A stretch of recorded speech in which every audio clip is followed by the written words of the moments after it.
닭과 독수리는 어려움 가운데서 위험 가운데서 전혀 다른 반응을 보인다고 합니다. 닭은 폭풍이 오면 날개를 속에 자기 몸을 감추고, 독수리는 폭풍이 오면 날개를 펴서 그 바람을 타고 날아서 안전한 지대에 착륙한다고 합니다.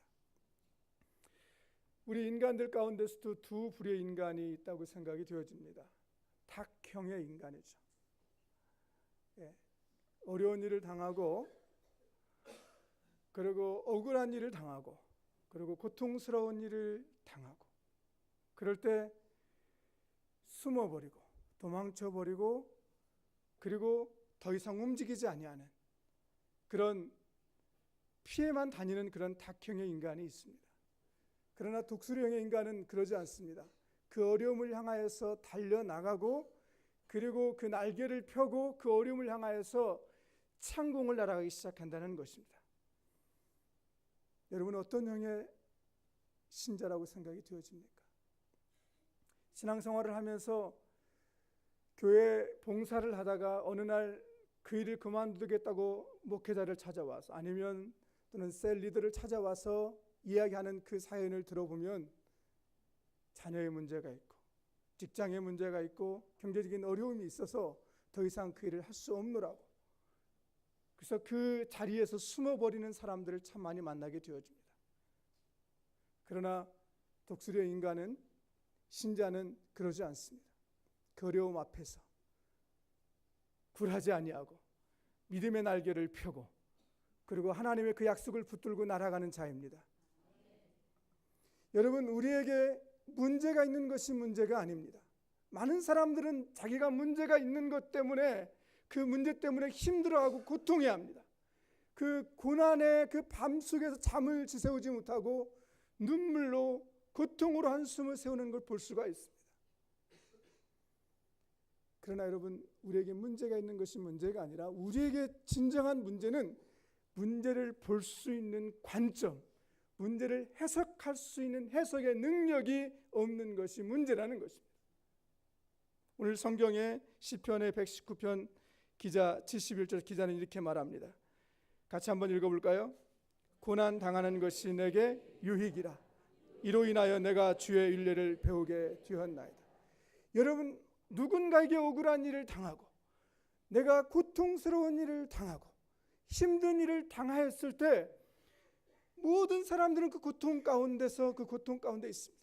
고통보다 더 큰 것은 두려움입니다. 사업이 망한 것보다 더 큰 것은 그것으로 오는 그 두려움입니다. 직장에서 해고된 것보다 더 큰 것은 그 사실 그 자체보다도 앞으로 어떻게 살 것인가에 대한 두려움입니다. 이 고통을 피해갈 수 있는 사람은 아무도 없습니다. 비가 내리면 모든 사람이 비를 맞아야 되는 것처럼, 바람이 불면 모든 사람들이 바람을 맞아야 되는 것처럼, 이 고난과 이 고통의 바람은 예수를 믿는 사람이든 믿지 않는 사람이든, 신앙이 좋은 사람이든 신앙이 좋지 않는 사람이든 모든 사람들에게 이 고난은 찾아옵니다. 그런데 문제는, 오늘 시편 기자는 그 고난을 향하여서 이것이 나를 죽이는 것이요, 이것이 나를 절망시키는 것이요, 이것이 나를 무너뜨리는 것이라고 말하지 아니하고, 고난이 내게 유익이다. 영어 성경에 보니까 It was good.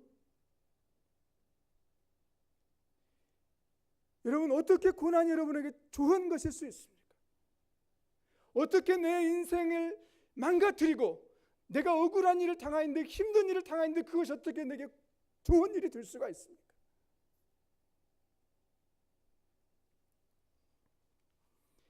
관점이 다르다는 것이죠.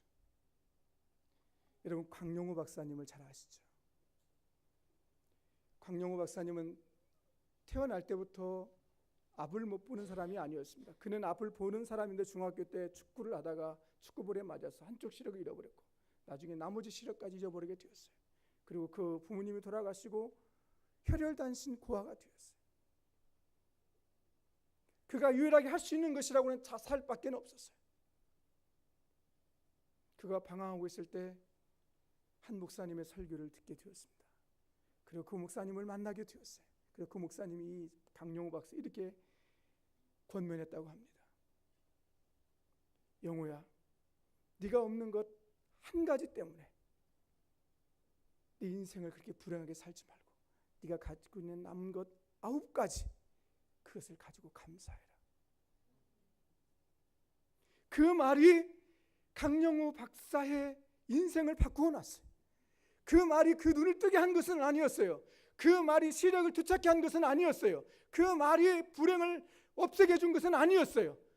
그러나 그 말이 그 인생의 관점을 바꾸었다는 것이에요. 자기 인생을 보는 관점을 바꾸게 만들었다는 것이에요. 여러분, 우리 앞에 있는 고난을 바꿀 수가 없습니다. 여러분, 무너진 사업체에 일으키게 일어날 수가 없습니다. 자녀의 문제를 단순 한순간에 기도한다고 해결되는 것이 아닙니다. 그러나 우리는 그 문제를 바라보는 관점을 바꿀 수 있다면 우리는 그 속에서 우리는 승리의 찬가를 부를 수가 있습니다. 고난의 강가에서 주의 사랑에 매여서 노래를 부를 수가 있다는 것입니다. C.S. 루이스가 고통의 문제라는 책에서 이렇게 써놓고 있습니다. 하나님은 쾌락 속에서 우리에게 속삭이고 그리고 우리 양심 속에서 이야기하고 고난 가운데 소리치신다. 고난은 하나님의 음성을 듣게 하는 메가폰이고 확성기이다. 오늘 시편 기자는 시편 71절에서 이렇게 119편 71절 이렇게 말하는 겁니다. 고난 받는 것이 내게 유익이다. 이 말이 무슨 말입니까? 시편 119편 67절에 내가 고난 받기 전엔 그릇 행하였더니 내가 고난으로 인하여서 주의 윤례를 배우게 되었다.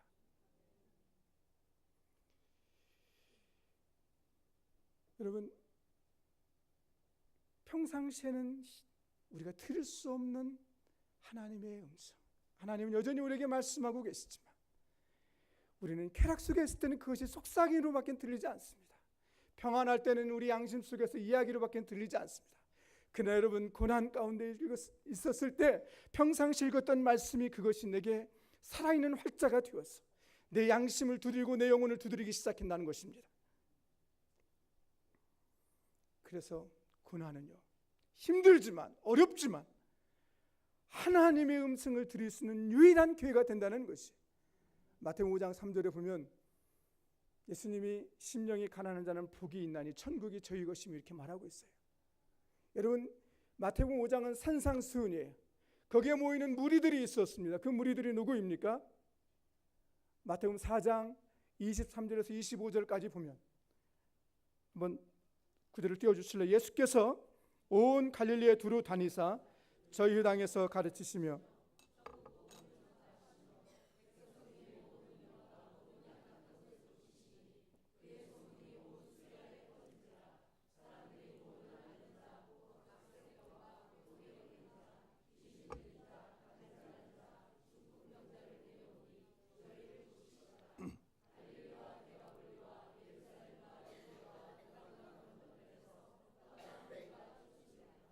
아멘.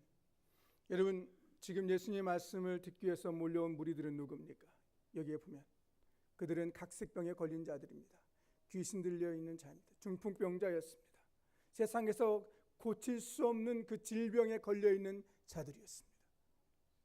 오늘 그런 자들이 예수님 앞에 모여 있습니다. 그리고 예수님은 그런 무리들을 향하여서 이렇게 선포하는 것입니다. 심령이 가난한 자는 복이 있나니. 여러분, 우리의 심령이 어떻게 가난해질 수 있습니까? 우리의 심령은 저절로 가난해지는 것이 아니더라고요. 환경만이, 특별히 어려운 환경만이 우리의 심령을 가난하게 만듭니다. 어려움이 없고는, 고난이 없이는 절대 우리의 마음이 가난해지지가 않아요. 고난은 우리의 마음을 가난하게 만드는 그런 온상입니다. 그런 장소입니다. 예수 믿고 처음부터 기도하는 것이 너무 좋고, 오늘 여기 보니까 우리 중학생, 고등학생 같은 우리 친구들도 왔는데, 여러분 기도하는 것이 취미입니까? 철야 기도하는 것이 적성에 맞습니까? 그런 사람은 없을 거예요. 철야하는 것 적성에 맞고 금식기도 하는 것이 취미이고 이런 사람 없을 거예요. 오늘 금요일 저녁입니다. 황금 같은 저녁이죠. 여러분 열심히 사셨잖아요. 직장에서 또 가정에서 자녀들 돌보고 남편 뒷바라지하고 우리 학생들 공부하고 아르바이트하고 여러분 금요일 날 저녁 얼마나 좋습니까? 저녁에 식사 마치고 그리고 한국 드라마 보면서 그 멋진 주말을 보낼 수 있잖아요. 그런데 여러분 이 자리에 왜 나오셨어요? 기도가 취미에서 나왔습니까? 적성에 맞아 나왔습니까? 아니에요. 새벽마다 우리가 왜 기도하러 나옵니까? 저는 그래요. 저는 보니까 제가 목사고 선교사지만요, 문제가 없으면 무릎을 잘 안 꿇더라고요. 모르겠어요. 저만 그런지 모르겠어요. 어려움이 없으니까 하나님을 안 찾더라고요. 심령이 가난해지지가 않더라고요. 내 영혼에 기름기가 끼기 시작하더라고요. 내가 내 영성이 가장 최고조를 다뤘을 때는 가장 힘들고 어려웠을 때였습니다. 그럴 때는요, 제가 우리 형제들 자매들을 붙들고 이렇게 손을 대고 기도만 해도 그들이 눈물을 흘렸어요. 그런데 제가 편안하고, 그래서 기도를 게을리 할 때는요, 기도를 10분 20분 해도 감동을 오지 않아요. 저도 감동이 안 오는데 그 사람이 감동이 오겠어요? 여러분, 우리 안에 어려움이 있고 힘든 일이 있고 이것은 하나님 앞에 나아가게 하는 가장 중요한 요소입니다. 아프리카 선교사 나간 한 분은 부족들과 함께 그 부족의 그 마을 인근에 있는 큰 강을 건너게 되었답니다. 근데 강 앞에 딱 다다르니까 모든 사람들이 약속이나 했듯이 그 강 입구에서 크기가 적당한 그 돌멩이 하나씩을 끌어안고 그리고 강을 건너기 시작하더라는 거예요. 자기도 그냥 따라서 적당한 돌 하나 이렇게 들고 강을 이제 건넜답니다. 강 중간쯤 왔을 때 이 선교사는 깨달았답니다. 왜 이 부족들이, 이 사람들이 지금 강 입구에서 돌을 들고 왔는지를 알았다는 것입니다. 강의 물살이 얼마나 센지 그 강을 혼자서 건너려면 그 물살이 휩쓸려서 떠내려가는 것이에요. 그래서 자기 몸무게 위에 다른 무게를 지닐 수 있는 돌멩이를 집어서야만 그 떠내려가지 아니하고 강물을 건널 수가 있었다는 거예요.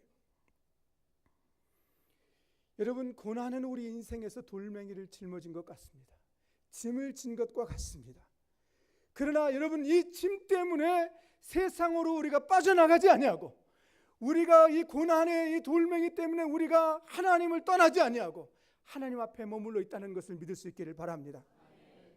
어느 책에서 읽은 글입니다. 한번 보여주시겠어요? 같이 한번 우리 읽어봤으면 좋겠어요. 같이 읽어볼까요? 내 등에 짐이 없었다면 나는 세상을 바로 살지 못했을 것입니다. 내 등에 있는 짐 때문에 늘 조심하면서 바르고 성실하게 살아왔습니다. 이제 보니 내 등의 짐은 나를 바르게 살도록 한 귀한 선물이었습니다. 내 등에 짐이 없었다면 나는 사랑을 몰랐을 것입니다. 내 등에 있는 짐의 무게로 남의 고통을 느꼈고 이를 통해 사랑과 용서도 알았습니다. 이제 보니 내 등의 짐은 나에게 사랑을 가르쳐준 귀한 선물이었습니다. 내 등에 짐이 없었다면